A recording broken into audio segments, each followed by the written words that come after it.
राम और कृष्ण के बगैर, शंकर के बगैर भारत का पत्ता भी नहीं हिल सकता है। हमने इसे अपने जीवन पद्धति का हिस्सा माना है और इसीलिए हो सकता है कि डॉक्टर लोहिया की वर्तमान के चेले न मानते हो, लेकिन डॉक्टर लोहिया ने एक बात कही थी। एक बार उनसे पूछा गया था, भारत जब आजाद हुआ, आजाद भारत के अंदर डॉक्टर लोहिया प्रखर समाजवादी थे।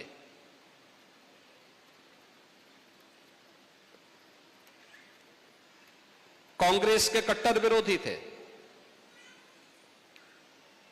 स्वतंत्रता संग्राम सेनानी भी थे।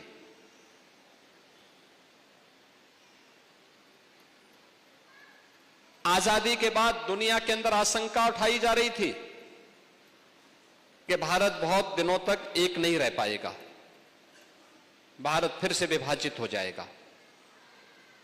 उनसे जब पूछा गया कि लोहिया जी बताइए, भारत कब तक एक रहेगा और क्या भारत एक रह पाएगा?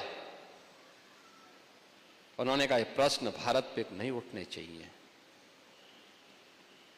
लोगों ने कहा, दुनिया ये बोल रही है। उन्होंने कहा, दुनिया अभी भारत को समझ नहीं पाई है। जब तक भारत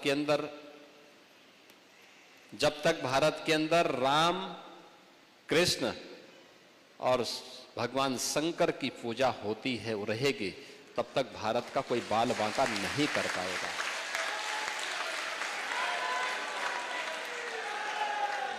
दुनिया की कोई माई का लाल भारत का बाल बांका नहीं कर पाएगा।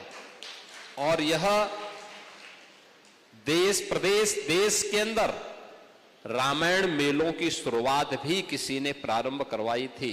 याद रखना, संत तुलसीदास जी ने रामलीलाओं का प्रचलन उत्तर भारत में करवाया था, रामलीलाओं का। और रामायण मेले का प्रचलन शुरू किया था डॉक्टर लोहिया ने। वे समाजवादी थे। आज के समाजवादी राम भक्तों पर गोली चलाते हैं, लेकिन लोहिया का नाम जपते हैं।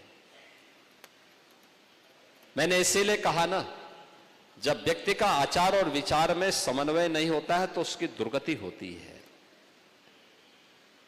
और जो राम का विरोधी है उसकी तो दुर्गति हमेशा होनी ही होनी है। उसको सफलता नहीं मिल सकती है, उसको सद्गति भी नहीं मिल सकती है।